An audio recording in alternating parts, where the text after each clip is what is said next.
দাদার থেকে গল্প শুনে বাবার চক্ষু চড়ক গাছ।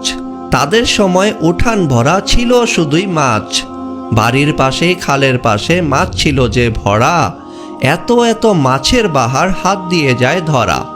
জাল পাতিলেই ভরে যেত মাছ দিয়ে সেই জাল, শুটকি দিয়ে শুকানো হতো ঘরের উঠান চাল। ইলিশ মাছের পেট কাটিয়া শুধু রাখতাম ডিম, খেতে আর ভাল লাগে না, মুখে লাগে মাছ নিম। সেই গল্প ভুলে বাবায় বলে আমায় শোন, কত কত মাছ খেয়েছি হাত দিয়ে তুই গুন। আমরাও কি কম ধরেছি মাছ রে খালের পাড়ে, সেই স্মৃতির কথা বাবা বলেন বারে বারে।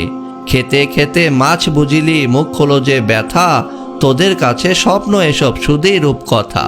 ইলিশ যখন ভাজতো জানিস 10 বাড়িতে ঘ্রাণ, দূর থেকে সেই ঘ্রাণ পেলে ভরে যেত প্রাণ।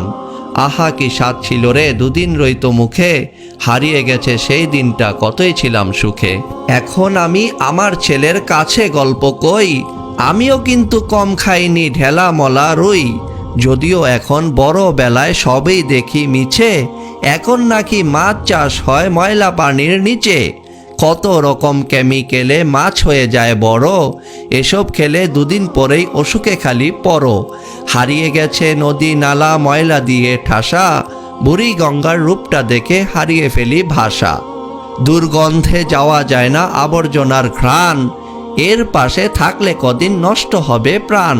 হারিয়ে গেছে শত রকম মাছের যত জাত, 2-4টা মাছ দিয়েই খেতে হয় যে ভাত।